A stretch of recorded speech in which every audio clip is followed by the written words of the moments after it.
Welcome. I'm Harmony Slater, your host of the Finding Harmony podcast. Over the past 20 years, I've taught thousands of yoga teachers and students to explore the intersection between ancient wisdom and modern everyday life, using mind-body practices to heal, awaken, and manifest their dreams from the inside out. This podcast is a sanctuary for those feeling overwhelmed by life's challenges. Are you ready to jump in and discover how these challenges aren't actually in the way, but are the way to finding harmony?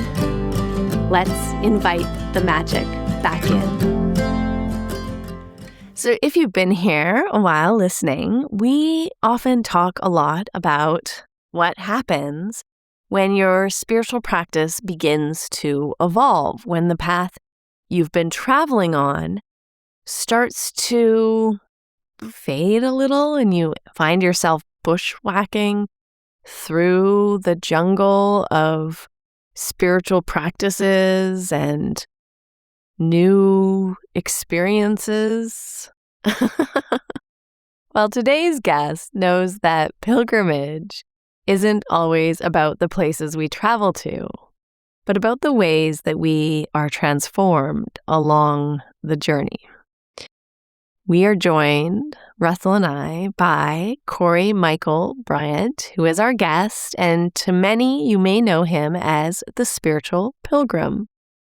We are talking about his path from the years of dedicated Ashtanga Yoga practice, which he still loves and is devoted to, but also alongside these practices has been a rich contemplative study and practice in the form of Tibetan Buddhism. We are exploring how these two seemingly different teachings somehow can weave together and point towards the same truth, that their origins actually stem from the same place, and that they may indeed be two branches off the same tree. And so I think you're going to love this episode because Cory is just a beautiful speaker and has a wonderful story. So funny, so many funny moments. And he is also planning a retreat in Nepal with our friend John Campbell. And so this is going to be a beautiful opportunity for you to slow down and reconnect and explore what Nepal is like and how Buddhism and Ashtanga Yoga can come together in perfect harmony. So let's dive into this conversation and find out about what Cory has experienced and how he sees these two paths being a mirror and a complement to one another. Hi, we're back with the Finding Harmony podcast. Welcome to the Finding Harmony podcast. This is your host, Harmony Slater. This is your co-host, Mr. Harmony Slater. We are here with a childhood neighbor of mine, Mr. Cory Bryant. We rubbed elbows and ass handles from way back in the 80s in Vincennes, Indiana. You and I know a farmer in common. The farmer, John Buchhorn, who dated my mom. You knew him as one of the fellow farmers in your neighborhood. Yeah, it's wild. And I hardly ever meet anyone from that part of the world. So, man, it's good to meet you, Russell. Nice to finally meet you again.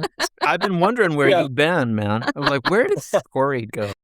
Well, this is, we all know how you got into Ashtanga Yoga, Russell. Oh, do you want to get into that? No, we don't. But we want to find out, Cory, how on earth did you come to learn about the practice of yoga and eventually start teaching? So, I lived in New York at 9/11. So I was living in New York, 9/11 happened. I lived on 23rd Street between 9th and 10th Avenue in Chelsea.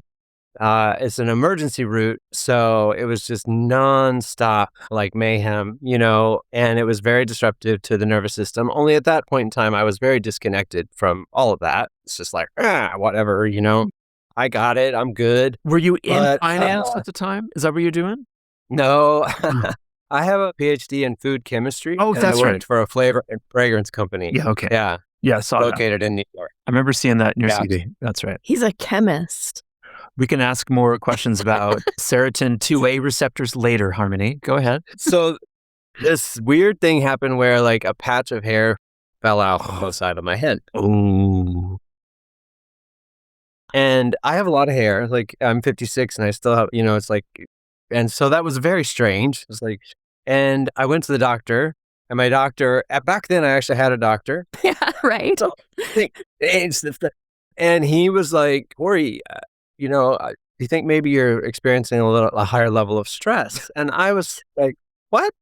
Stress? No, And it just like something clicked, and I was like, whoa, I am so disconnected from what is happening with me, Because I was just so type A, so like driven by like get the degrees, get the great job, do the work, have a great house, great car, like just accomplishment, Mhm. And so that kind of clicked. And then I mentioned this to a friend, and he was like, well, why don't you come with me to yoga? And I was like, oh, yoga, like never crossed my mind. I'm 30 years old, 32, I guess. And Was it a girl? No, it was a guy. Whoa, even weirder. Yeah.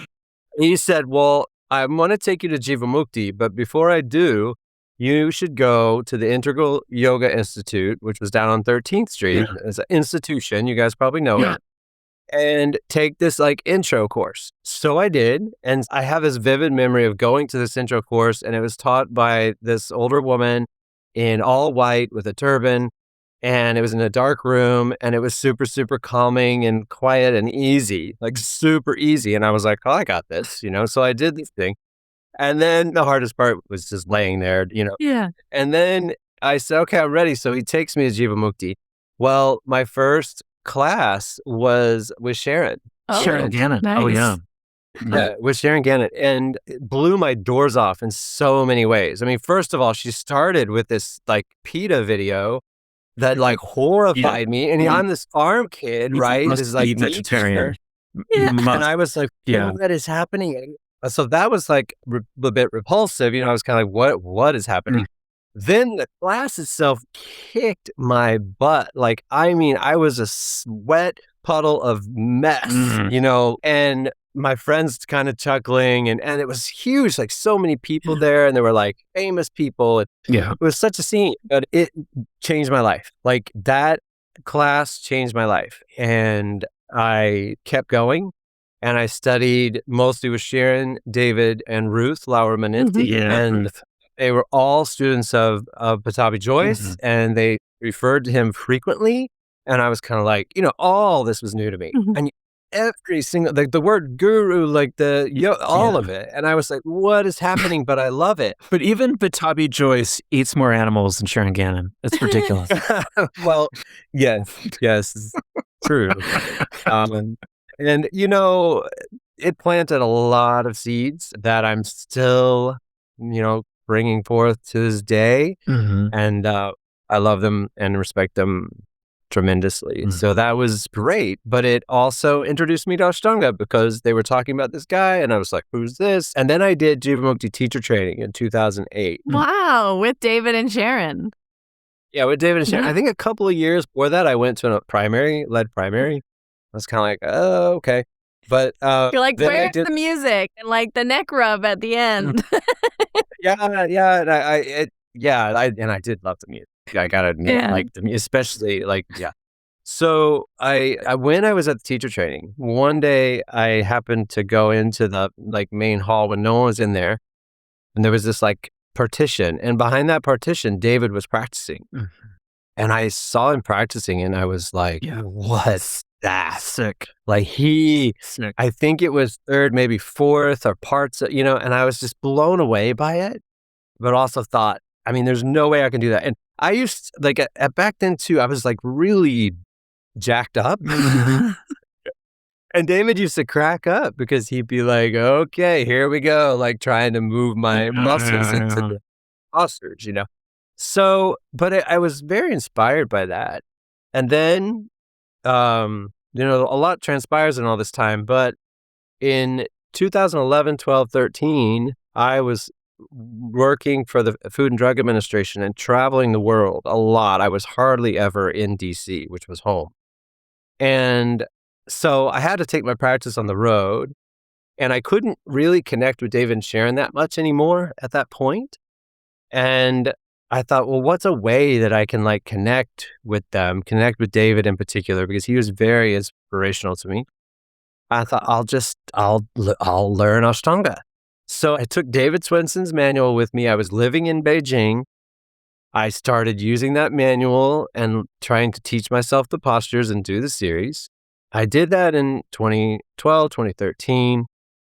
And then when I moved back to DC, I finally worked up the nerve to go to Mysore, which was Jen Renee's program, which was a big program, and Peg was part of it. Mhm. And I was very intimidated because I thought, like, I'm already a teacher and I'm going to walk in there and look like an idiot, But I did it, and it was awesome, and I never looked back. Mhm. So I've been doing it now since that time. Wow. And you had your own program in Nashville also. Yeah, in 2017, I started an evening program in DC. Okay. And that went really well. So Jen was the morning, I had the evening. We practiced together in the mornings. It was awesome. Like, I assisted her. And then part of leaving the FDA was like, I was intent on opening a studio in DC, Mhm. Shala. Yeah. But that's there's a story there, but it fell through. Mhm. And I was like, what am I going to do? Like, I left FDA in the comfort of having a plan. Yeah. Because that's just how I needed to be back then. Mhm. But when that plan dissolved, it was like, oh my God, like, what am I going to do with my life? So then decided, like, okay, Nashville doesn't have a Mysore program. It's cheaper there. It's not anymore, but it was then. Mhm. We'll move there and open a shala. Mhm. Yeah. Did that. And then COVID happened.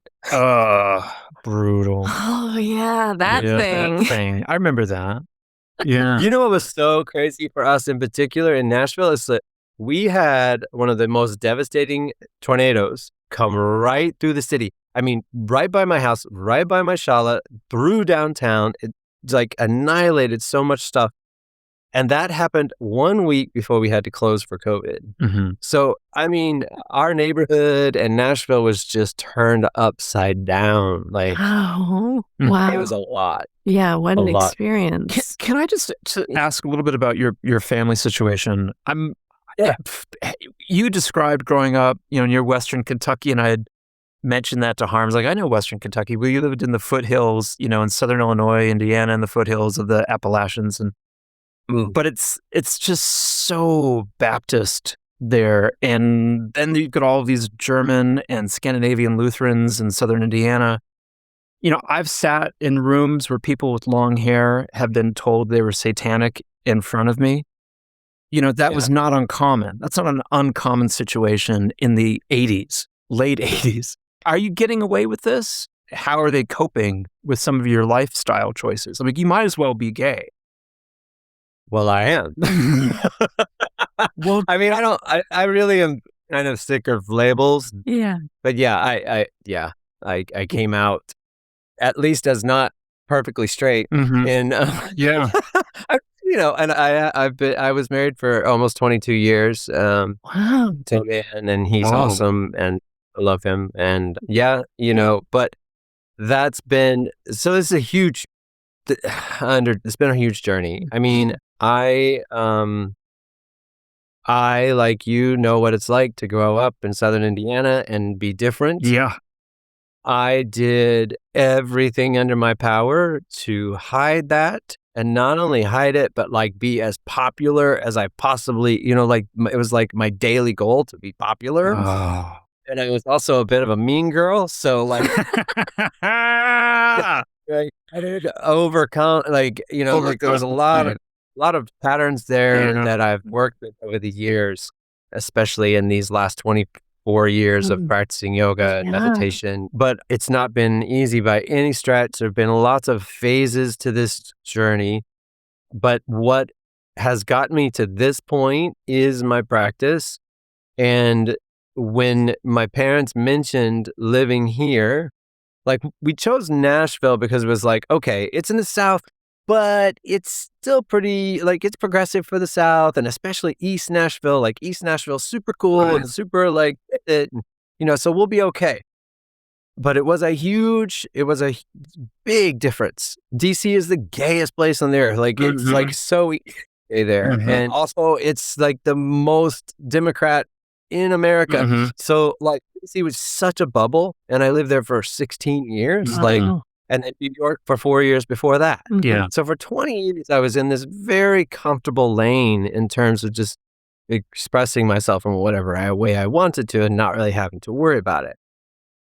And then Nashville was a bit of a like, whoa, okay, there's some old stuff coming back, and that was interesting. But then moving here, it was like, whoa, is this possible? Yeah. But I could not have done it without my practice, and I sort of have approached it as practice. Like, how can I listen? Can I be compassionate? Can I try to understand why these people see the world so differently than I do? Can I still be kind? Can I be non-judgmental? Can I engage in conversation and enjoy it, even though it's maybe not within the lanes of conversation that I would choose if I were hanging out with you two? You know what I mean? Yeah. And it's been really good. Like when I'm here in the summer, when I have time, I've been working at a restaurant nearby. It's in the marina, like right next to our house. And I meet a lot of the people, which has been great. So I feel like I'm connecting a bit with the community. And I will say too that, even my mom said to me, she's like, Cory, like, are you sure you want to do this? Like, you're going to be like, when I with the job, she's like, you're going to be in Trump land. Exposed. And I was like, yeah. And I said, Mom, I think I got this. And what's been interesting though, is it rarely comes up. Like most people just want to chat, be friendly, have someone to sit with, like it hasn't been as difficult as I thought it would be. And it's made me feel reconnected with this part of the world, which is where I grew up. And there are a lot of things I love about it. I come from here. Like you can't change that about yourself. You know what I mean? When you spend the first 18 years of your life in a community, in a place, it's part of you. There's something really healing in a way about having to do that journey, whether by choice or by life, kind of forcing you back into that circle of coming back to a place that's, where you started, but now you're more fully embodied in this expression or this version of yourself and integrating sort of that past version of you with the present version of you. And it's like coming into wholeness and like having to kind of relive or go through a lot of those patterns or woundings or different things, but being able to have the capacity to hold them in a different way, which is really beautiful. But it's really tough though. I mean, it's so tribal, and you get so used to people being on the right side of things. And then you go and you have a conversation with your dad or someone else. And it's like, am I really like, didn't we settle this? Isn't this settled territory? And like, we're having this conversation now. And I don't like, it's like living in the Midwest again, up here in Alberta, which is the Texas of Canada. It's like, it's just fucking agony going outside. That's the spiritual fucking agony. No, that's the spiritual practice though. Yes.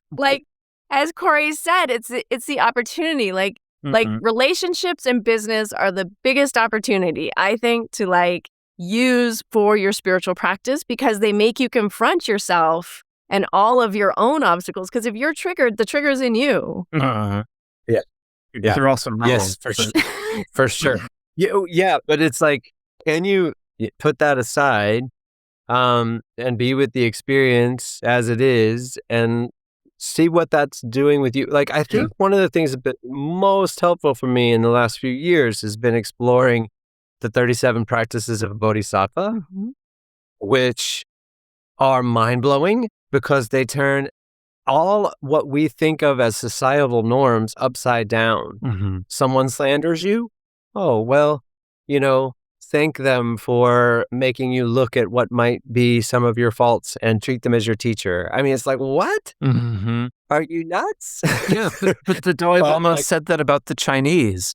Like, they've been my greatest teacher. And if he can say that about the Chinese, I mean, then anything's possible. Right? Right.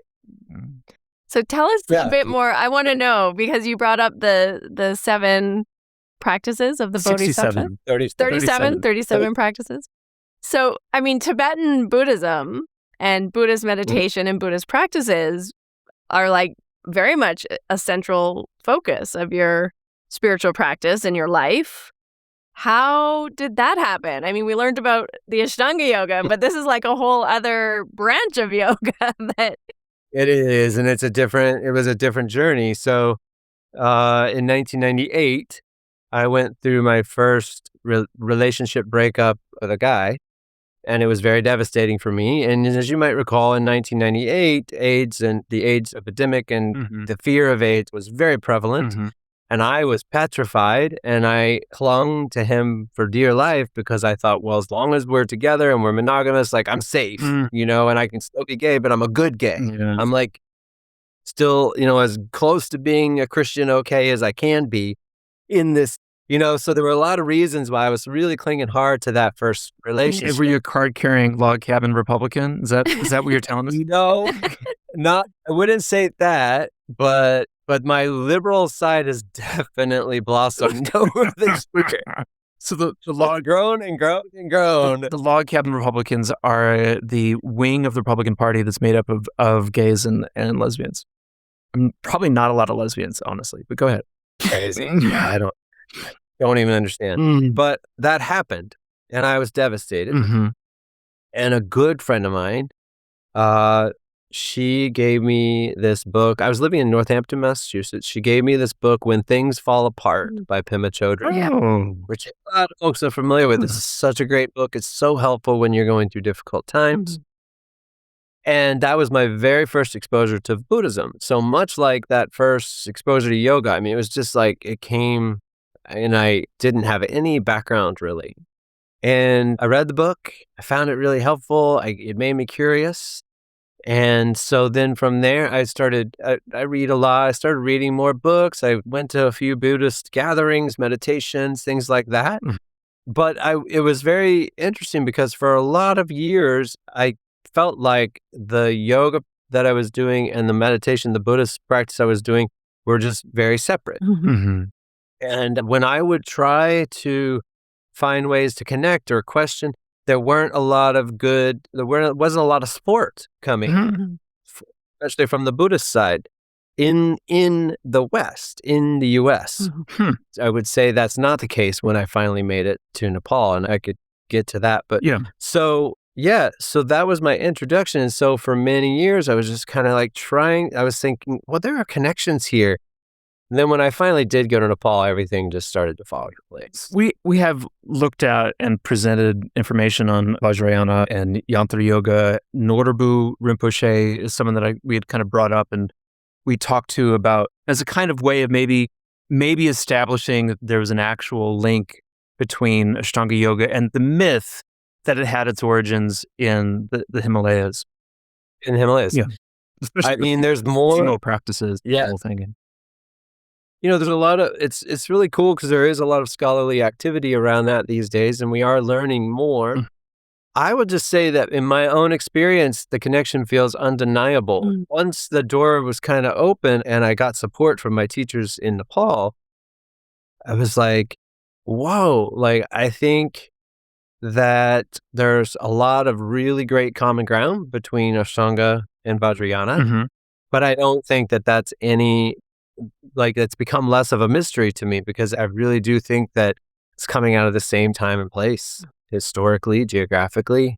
And I think that Guru Rinpoche, Padmasambhava played a huge role in that. And so it's really, really cool. And I mean, one of the big differences is that in Tibetan Buddhism and Vajrayana, it's typically taught secretly. So I study under the lineage of Tulku Urgyen Rinpoche with his sons, Yongey, Mingyur Rinpoche, and Chokyamima Rinpoche. So the Tibetan yoga practices are called Trulkor or Salung. They don't teach that publicly. And they don't teach it, like it's very few people who get access to those teachings. I was talking to my main teacher the other day. I have really great access to him, so I can have full conversations. And I was asking him about it, and he said, it's many years within the monastery before one gets introduced to these yoga practices. So what I see changing, though, is some of the younger Rinpoches are starting to teach it publicly. And that is like, I don't know. Like, for me, it makes me a little uncomfortable. But at the same time, I think that it could be very, very beneficial if done correctly. I remember hearing from Geshe Michael Roche that he had conversations on this subject 20 or 30 years ago, that he was like, he'd come back from the West and he's like, these secret teachings, like everybody in Hollywood's doing them. Like everybody's doing this stuff, and somehow it got out, and it got out maybe through Patabi Joyce or Krishnamacharya letting it out of the bag, but it got out, So but would you feel comfortable describing them and seeing if there are relations for like some of the similarities or differences that you've noticed? Oh, well, I haven't been taught it. Oh. They're hiding it from you still. Yeah. So in the lineage that I practice, like you generally, as a Westerner, like I wouldn't get access to that until like the third year of 3-year retreat. Wow. 3-year solitary, full-on retreat. And I have this aspiration, this pull to do 3-year retreat. But I also have a family that I dearly love here, and it's hard for me to imagine doing that right now. My parents are 78, and they're in great shape, but like to disconnect and leave for 3 years, that's a long time at this curve. So I don't know. I hope I get to, I think I will do it at some point in my life. But I will say this. So in my conversation, Chokyamima Rinpoche is the head of a monastery in Kathmandu. He's the one I took refuge with, but one of the Khenpos from his monastery, which Khenpo is like PhD degree teacher in Buddhist. Okay. The Buddhist. The old sash. Or yellow. I don't know. The yellow, maybe. The yellow vest is what I mean. Oh, yeah. Yeah, yellow vest. Yeah. So he knows my practice. Like I've been having one-on-ones with him since 2010, and more the last couple of years. I spent a lot of time with him. And this is mainly a meditation practice that they've been. Well, when I say he knows my practice, he knows I practice Ashtanga. He learned a lot more about Ashtanga through getting to know me through our discussions. Yeah. But as far back, like 2017, I had a meeting with him where I asked the question, because at that point I was convinced that he was going to tell me to stop doing Ashtanga. Oh, yeah. Because it was jumping the gun, and so to speak, maybe. But I asked him and he said, no. What? He was like, no, keep doing what you're doing. It's great. So he's been very supportive of it. But he also is kind of like, but there are things like that you may learn or you may explore in Vajrayana that aren't in that. Now, what that is exactly, I don't know. Yeah, interesting. I will say, like, I feel patience is so, so important on this path. And I feel like I've come to this very easeful place in terms of the path and my steps on it. So I used to push on everything that I did, and in the last few years in particular, it's just not how I see or operate anymore. So I'm just kind of like, okay, like I'll just keep showing up, keep practicing. And when I, practice, I mean, my general morning starts with a meditation practice. I do what's called Nundro in Vajrayana, and then I get on the mat and I do Ashtanga. Yeah, I wanted to know your whole day, actually. I wanted to know if you could walk us through exactly how a day goes for you. No, I have a question about the Nindra practice. Let's start with that one. Yeah. So, like, a lot of people are familiar with Vipassana because of S.N. Goenkaji and, more like the Theravada Buddhist practices like Anapana and or Anapana meditation, like just following the breath, or Vipassana more like, scanning the body. But how does like this Vajra practice differ, like the Tibetan Buddhist practice differ? Well, it one of the ways it differs is that Vajrayana, there are three major groups, three major schools within Buddhism: foundational or Theravada, Mahayana, and Vajrayana. And Vajrayana is also Mahayana. Mm-hmm. But Vajrayana adds Tantra. Vajrayana adds an emphasis on the body and working with the body. So this is why I think like it makes a natural fit with Ashtanga practitioners for people who are already doing Ashtanga and or yoga in general. And Vajrayana very much encourages you to use everything as a support for meditation, to like go out into the world instead of turning away from the world and going inward. Mm-hmm. It's still an internal practice, but it's open eyes, it's colorful, it's noisy, it's smelly, it's all the senses are provoked, and that's on purpose because everything serves as a support for awareness. So what this does is it means that you can take your practice with you anywhere, anytime, all the time. And what we do is we only delineate between like formal practice where you sit on a cushion or you purposely go on a walking meditation. You're like purposely doing specific practice for a set period of time versus informal practice, which is when you take it out into the world. And so that is something that I've learned most about with Yongey Mingyur Rinpoche. And it's been so life-changing because it's made meditations much more accessible and it's made it such a much more meaningful part of my daily life. And that's how I get space in my life. I love, like David Grieg said this years ago. I was sitting in a class with him. This is in Kovalam. He was teaching and he said, everybody talks about sukha, dukkha, but one of the things I want you to know is that sukha means space or spaciousness, and dukkha is a lack of space. And when you like really work with that definition of sukha and dukkha, so interesting. Like it really opens up some cool areas of exploration in body and mind. Yeah. How so? Well, because if you think about it, everything that we do that causes stress, dissatisfaction, pain, suffering, or dukkha, in some way, you feel this embodied. You feel this in your body. There's tightness, there's cramping, there's hunching, there's protective like movements of the body. But when we have space, you feel that opposite feeling is very tangible. It's very tactile. And so that's one way that when you say how so, like that's one way. Yeah, it seems to me like it's very related to the nervous system as well, because like when you're in fight or flight, you're like hunched. Everything's contracted and you're like upon it, ready to like run or fight. But when you're in the parasympathetic state, you're open, you're receiving, you're relaxed. And so even that alone, just that nature of the body and the way our nervous system naturally responds to stress or not in stress or space, relaxation.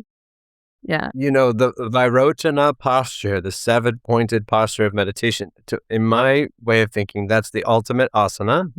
All the other asanas help us and contribute toward mastering that ultimate asana. And the reason I feel like it's ultimate is because in Vajrayana posture, the main point is to have the, nice upward alignment of Sushumna Nadi, the main Nadi, which is recognized in Vajrayana as well as Ashtanga. And and then letting the rest of the body relax so that prana can flow. Lung in Tibetan. So there's so much overlap. Like what I do know about Tulku is that it focuses on prana, nadi, and bindu. And it's like, oh, what does Ashtanga focus on? It's like, come on. Yeah. The relationship is there. Yeah. Prana, nadi, and bindu. There's nothing else really. No. I have a question. I'm not sure if this is something that you can answer for me. I asked our Lama at the temple, and he said that it was outside his tradition, and it was a Nyingma traditional form. I was asking about using the practice of Dzogchen to see and feel Rigpa, consciousness. So like just letting a thought be a bubble, move on, feel Rigpa. Rigpa manifests another thought bubble, let it move on. Is that something that's within your tradition or scope to be able to speak to? Yes and no. Like, I'm very careful about talking about Dzogchen or Mahamudra because I feel that is reserved for the Rinpoches. Oh, okay. But I will say... I've been trying it, and I was like, oh, this is interesting. No, I'm not saying don't try it or don't teach it. But I just feel like to actually teach it or even speak about it. Oh, I see. Yeah. Like really come from them. Yeah. But the process to get ready for that is what I've been working with and what I feel like what I've also been working with in terms of being able to share with others. And again, Mingyur Rinpoche has been so helpful in this regard because he really emphasizes developing a direct experience with awareness, Rigpa, in some ways you could say. And so we work with these practices to get ready so that when we sit with these great lamas, then we can receive those teachings in Dzogchen and Mudra. Wow. Because I've been doing it, and after learning it through Sogyal Rinpoche's book, I just sat and I tried it, and I was like, well, this works really well. I could see it. Like, I like this. Like, I can see how it just puts a ribbon on something and lets it go. And then if something emotionally vibratory in the chitta, like I have a conversation with your mom, is if something like that happens, then I'm aware of how vibratory my consciousness is. It's like, oh, this is really tough to put a bow on. I need to let this sit for like 2 or 3 days before I'm able to do Dzogchen properly. And I thought, but it seems I just really liked it. I really liked it as a practice. Well, and I think that's wonderful. And everybody. I mean, part of the Buddha's magic was being able to meet people where they were. And that's, I think, something that we as Mysore teachers can strive for as well. And so I feel like that's in our lexicon now to try to, but that was his skillful means, like being able to give people what they needed to hear, what they could hear, So for us, like you've been practicing for a long time. This is what I think that long-term yoga practice positions us in a more push-deep state, like to be more ripe, to be more ready to receive these teachings, which could come in a book. And I think, I've heard some talk recently in the Vajrayana world about how that might be all we have in the not-so-distant future are the books, which makes it very sad, but, So, and Sogyal Rinpoche, regardless of his faults, was an amazing teacher. And who are the three of us to not speak of our own faults? Speaking of faults, can you talk at all about how you met John Campbell? Oh, well, so this is interesting. So I've been doing leading these pilgrimages in Nepal since 2010. And Tim Feldman has done 4 different pilgrimages with me as a guest teacher. Oh, sweet. Yeah. He is awesome. And we have a very good friendship. And he's been a great teacher, mentor, friend to me, along with Kino. And they're funny. They're so helpful. And they're often like, they'll send me messages like, Cory, we think this would be a really nice fit for, especially now that they've had the experience. Like Kino, Tim's done Nepal and Bhutan with me. Kino's done Bhutan with me. And so he recommended John. Tim recommended John. Yeah, of course. And I reached out to John, and it was very, very nice. His response was super excited and receptive. And so that was cool. So I'm really looking forward to working with him. I mean, it's funny because I've known with him for a long time. I was almost a little bit intimidated because he is so knowledgeable and has been working alongside such, Bob Thurman and like really in it. So I think it's going to be awesome to do this with him because, like working with Tim has been so cool because Tim's been so open and so curious and enthusiastic about these teachings that he's received while he's been with me in Nepal. And so I think if you ask him, he would say his teaching of Ashtanga has evolved due to his time in Nepal. But with John, it's like he's coming in with Ashtanga and Vajrayana already. And so it's going to be really fun to see how that plays out. It's going to be really powerful. Because he may be, of anyone in our community, maybe the most significant one who's spent the most significant time in his off time going to Bailakuppe. And we've all been to Bailakuppe, but who've been to Mysore, but like he spent equal time there. Well, and he has a PhD in Tibetan Buddhism. And he has a PhD in Tibetan studies, And so it's equal measure is all I'm saying. Yeah, I would say probably more so. And finished 4 series in Ashtanga Yoga. I mean, that's what I mean by equal measure. Like it's a big deal. Yeah, but the PhD in Tibetan Buddhism is a little bit harder. I would say 4 series is a little bit harder than getting a PhD. No. It's a lot fucking harder. You've got to go forward and then go backward right away. Forward, then backward, then back, and then forward again. It's right away. It's really hard. All you have to do is sit in a chair and get your PhD. Do 8 years. Easy. Awesome. I think it's not easy. I think it's very difficult, especially in Tibetan Buddhism, because you have to learn Tibetan, you have to learn Sanskrit. You just get the financial support. That's all you need. No, it's a big deal. Someone pays you to sit in a chair. Also, sitting in a chair is much harder than moving around. Man. Vipassana to me was the easiest time I've ever done of all the prison time I've had. You've only done it once. It was easy. You've done it like 10 times. It was super easy. I loved it. I loved it too. But that's why I kept going back. I'm like, send me back. Still take me away from this world. It's too much. So I don't want to ask too personal a question of you, but I'm pretty open. Did it sound? It sounded to me like you were married for 22 years, and is that past? Is he still with you? We're not together anymore. Yeah. So you're here in Western Kentucky by yourself, and you wake up and you do your Vajrayana practice, which is a meditation-based practice, and then you So Nundro is so traditionally like a traditional approach to Vajrayana is to start with the 4 mind turnings.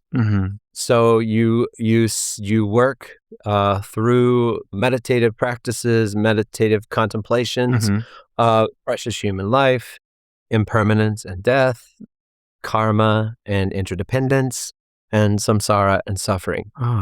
I did that under the guidance of Chogyam Rinpoche. I did it. It took me years because of my hard-headedness and because of my Christian upbringing. There's just a lot of resistance and a lot of so I did it twice because I wasn't satisfied. And so I did it with this goal, with this aim in mind. I'm doing this to see, am I Buddhist? Am I going to commit to this? And if I'm going to commit to this, then I'm going to take refuge.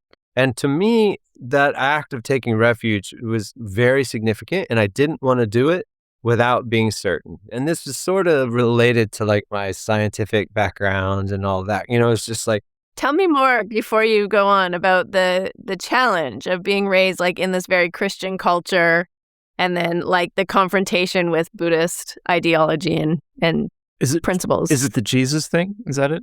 No, I mean, it's very different. One's circular, one's linear. There's lots of things that create issues for people. Okay. For me, the biggest issues came when I saw things that I felt like looked like Christianity, and I was kind of like, wait a minute, but why, why is there talk about like hell realms, for example? And it just really kind of like would push me away in a sense and bring up a lot of doubt. But that's part of it. And that's one of the reasons I love Buddhism is like it encourages you to be doubtful, to really, really dive in there, have a direct experience, and make up your own mind, not go forward on blind faith. So I was very much trying to make sure that I wasn't doing anything based on blind faith or under some feeling of it was like because I was supposed to. Because growing up, like I wish in a way that I could have digested Christianity the way the rest of my family seems to. But for me, it was always just kind of like, this is not making sense to me. Yeah. I can't sign on to it wholeheartedly. And so I felt like a phony, and then there was the whole gay thing. And that was, so some of those things were coming up, and also just like when you really sit with those concepts and dig into them, like it's some deep stuff. There was also a lot of overlap with science, which in a way made it easier, but then also made it more cerebral and like academic and stuff. I was just like working through all of that, and I wanted to be sure. And so then I did take refuge with Chödrön, and when you take refuge in Vajrayana, that opens the door to this second set of practices. So this first set of practices, doing these contemplations of precious human life and so forth, that's called the common preliminaries. After you take refuge, then you start working with the uncommon preliminaries, which is also called Nundro. And the uncommon preliminaries get a little more esoteric, a little more internal, like you start by taking refuge, cultivating bodhicitta, like that's a practice in and of itself. And it involves mantra and visualization. And in these uncommon preliminaries, this is where visualization starts to come into the picture, which is a big part of Vajrayana. And then after you do that, then you do a purification, this was a stumbling block for me as well. It's a sort of a confession kind of thing, but not in the sense of asking someone else to forgive you. As my teacher told me, it's like you're forgiving yourself. You're letting that stuff go so that you can move on. It's like, whoa. But it also means like really looking at what are my hindrances? What are my kleshas? What is the stuff that's coming up that's creating suffering for me and others in my life, So much. Yeah. And then the last part of it is called Guru Yoga. And this is like, it's such a beautiful thing, but it's like allowing your mind, your heart to merge with the mind and hearts of those who aspire, who inspire, who like are your gurus. Nice. And I've been very, very fortunate in that way because one, my resistance to the idea of a guru was not strong. Like that's been pretty easy for me to work with over the years. But also I feel like it's been a very healthy way. Yeah. I think it can get unhealthy. And so I've been fortunate. But then also I had just the great opportunity, good fortune to meet incredible teachers in Nepal that I'm still working with. So I do think that having a patriarchal society that, put pastors at the center of the community, it does allow us to join cults quite easily. Yeah. I mean, but every society is like that. I mean, you can't tell me that Indian society isn't patriarchal and putting like Brahmin priests at the center of things. But if you're going to break away from something that like Christian, you're going to go to something that's will subconsciously have the same forms that are recognizable. It's I understand what you're saying. Bearded guy, that's going to work for me.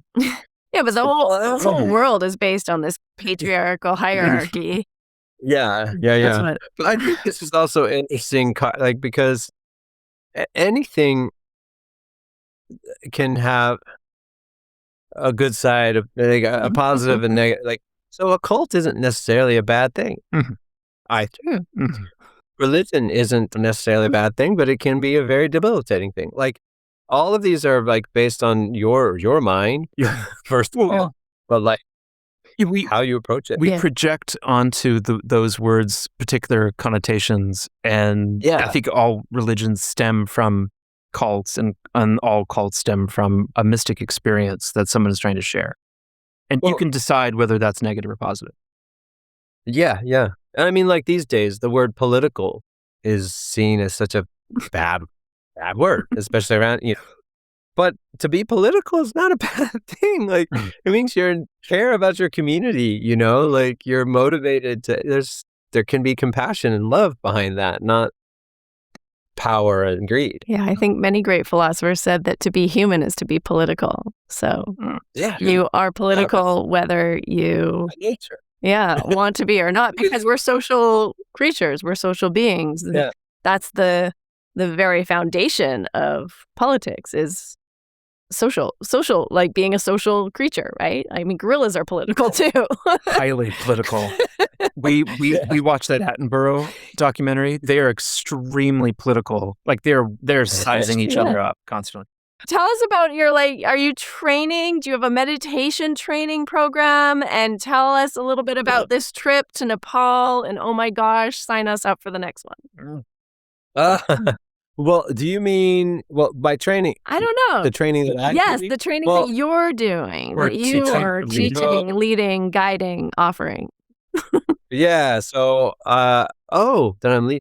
Well, the training I'm doing currently my focus is with Mingyur Rinpoche, and it's called Path of Liberation. Mm-hmm. But he has a program called Joy of Living and a book that supports it, which I highly recommend to everyone. And it's like, you don't need to be Buddhist to do it. It's just an incredible way to learn more about meditation and get more comfortable with it. So that's a great program. And I did that twice. Amazing. There's level 1, 2, and 3. It takes years. I did them both twice, but now I'm doing Path of Liberation. So what I'm teaching is, I still will teach Ashtanga on occasion when invited. I don't have a shala anymore, so I'm not teaching it every morning anymore. But I'm leading these pilgrimages, which at first I didn't realize, but it's a way of teaching in and of itself. Yeah. And like the real purpose behind it is to share the Dharma, and it's an amazing way to share the Dharma.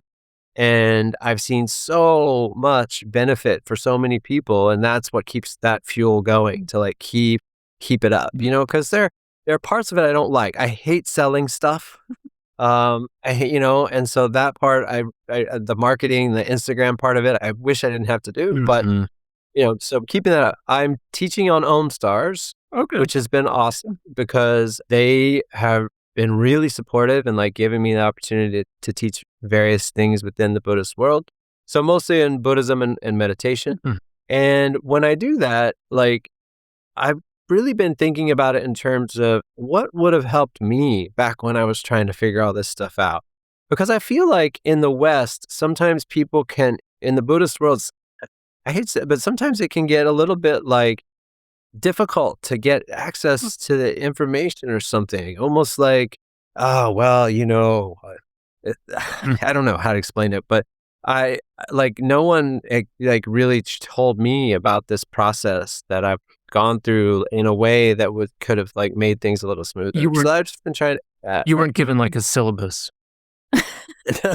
Or even a guidebook. A map. Yeah, and can be there can be a little bit of a map, which is nice. It's nice to have that, So I've been doing. I just did a course for them on the 4 mind turnings, and it was just each week, kind of explaining what it is and leading meditation. And we're just trying to help people get familiar with this process, so it's a little less elusive. Yeah, it's super helpful. I think that's. And I think it's very important actually too, because, Ashtanga yoga is great, but honestly, the true essence of yoga is in a meditation practice, because even yoga, when you look at the Yoga Sutras, it's about the mind. Yeah. And your mind shows up in your relationship to everything that you do, every person you meet, every course you take, every show you watch, every everything you eat, the way you deal with your money, the way you show up on social media, like all of it, right? That's the mind. Are you escaping something? Are you running towards something? Are you trying to run away from something? Are you showing up in your fullness? What are your judgments about yourself? What are your attitudes? Like, I mean, it's everything. And so that is like the practice of yoga is exactly what you've been talking about, is observing how you're relating to yourself and the world around you, and how the world around you is actually just a reflection of how you're relating to yourself. Yeah. And totally. Unfortunately, just doing a bunch of asanas doesn't like really take you to like that juicy resistance that starts to show up when you're come face to face with things you don't like in the world. Utter.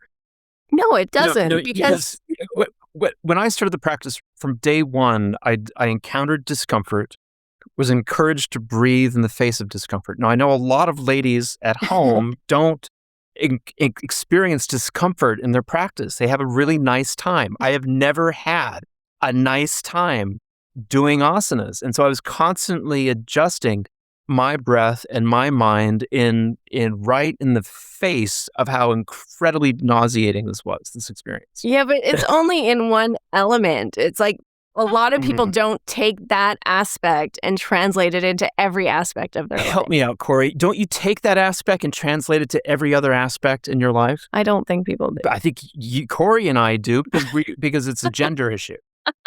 I think you can.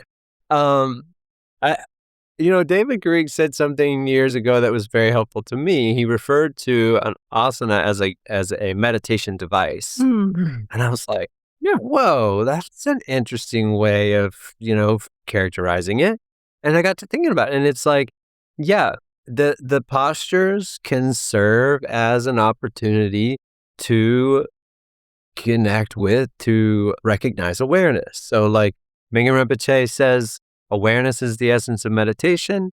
The practice of meditation is recognizing awareness. And I think that this is part of the utility and the magic of asana practice, is that it's an easier entry point for a lot of people. And it does accomplish this, it can accomplish this thing of, connecting with, like being with awareness, recognizing awareness. And of course, a lot of people may not realize that. And even if they don't realize it, I think on some level it's happening.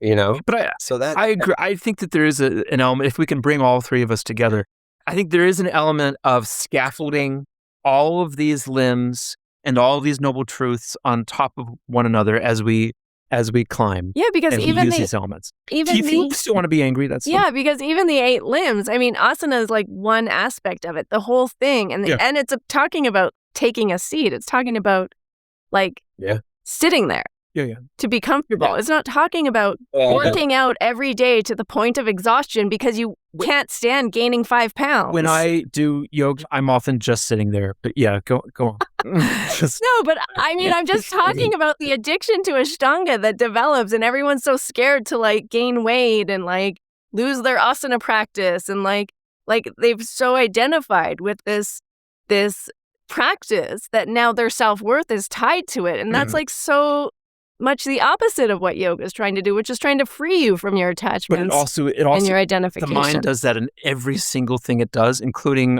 our podcast. Like we are the best at this podcast, Cory. And we identify so strongly in our ability to no one else could do this. Well, it's true. Nobody else could do this particular podcast because we are unique. She's tried to get other co-hosts, and it's not working. Okay, so when are you going to Nepal? Well, I think you guys are very fun. Well, this is funny. I'm currently in the middle of trying to secure a visa for China before I leave on June 19th. I'm leaving to go to India, where I'm meeting my friend Bidor, who's Nepali, and we do these trips. We do the pilgrimage work together. He's Nepali. He manages things in Nepal. Anyway, we're meeting because we're going to go to Ladakh and Dharamsala and Amritsar, but the focus is Ladakh. because it's someplace that I've been wanting to go for a long time as a personal pilgrimage place, but also because maybe we'll start taking groups there. Wow. So we're scouting that out a little bit. Then we're going to go to Nepal, and I have 22 people plus 2 nuns, a monk and his mom, and we're all going to Tibet to do the Kora around Mount Kailash. And then from there, I'm going to Portland to study with Mingyur Rinpoche. So I'll be gone for a couple of months, and I just learned a couple of days ago that there's an issue with getting the Chinese visa as we had initially planned. So now I have scrambling to get this visa before I leave. You need the Chinese visa to go to Mount Kailash in Tibet, right? Yeah. Yeah. Ouch. Wow, Mount Kailash has always been somewhere I want to go. So let's. I know, yeah. It's like it's all from all sides, you know. All sides. It's like Shiva and Padmasambhava and Milarepa. It's like, Yeah, very powerful. And you will love Leh Ladakh. It's Leh and all the surrounding area. It's one of my favorite places in India. It's so magical. Awesome. Yeah, I'm excited about that. We're doing this Tibet trip. I mean, it was something I'd always wanted to do, but going to Tibet is not always a possibility. And for a while, the pilgrimage route around Kailash was closed.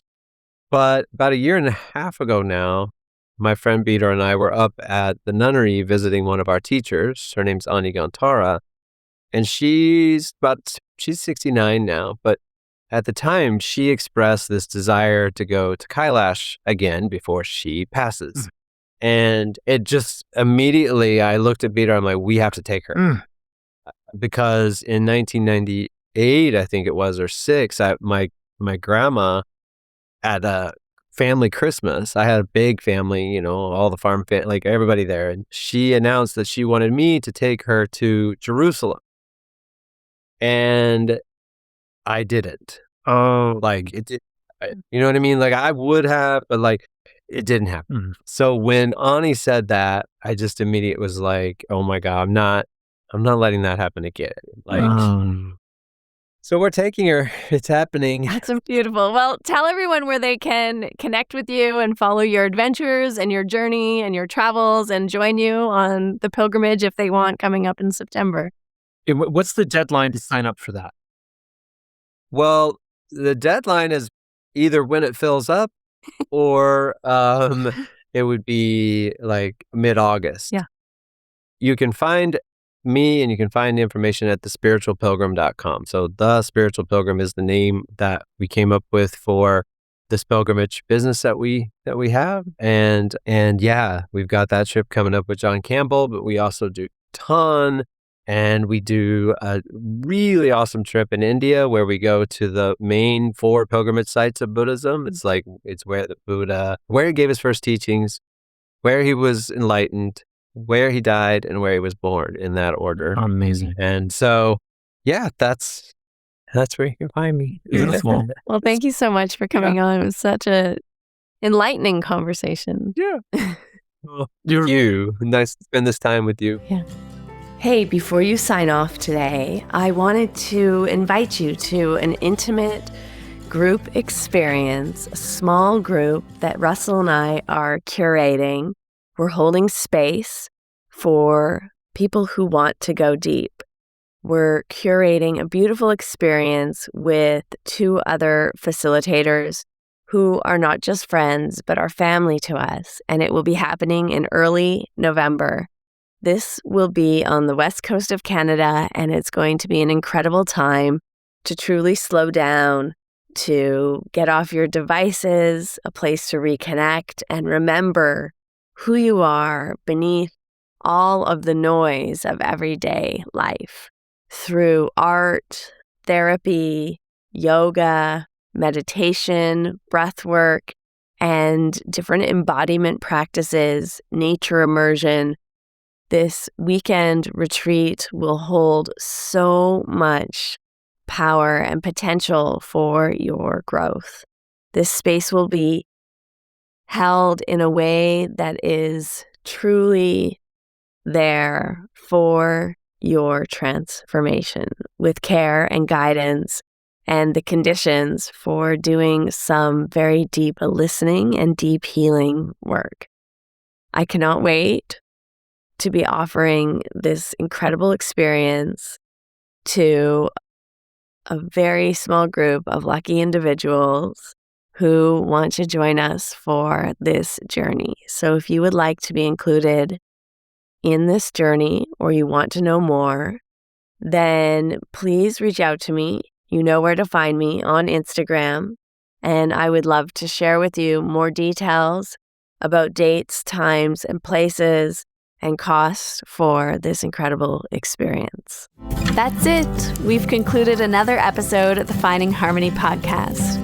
I just want to thank you so much for doing the work that changes the world, starting with yourself. It truly does make a huge difference. Please make sure you have your automatic downloads turned on wherever you listen so you don't miss any of the upcoming episodes. I have so much more magic I can't wait to share with you. Lastly, if you're on Instagram, I love connecting and hearing from you. So come on over and say hello at Finding Harmony Podcast. And you can also come say hello to me personally at Harmony Slater Official. Thank you again for being here. I cannot wait to share more with you in our next episode.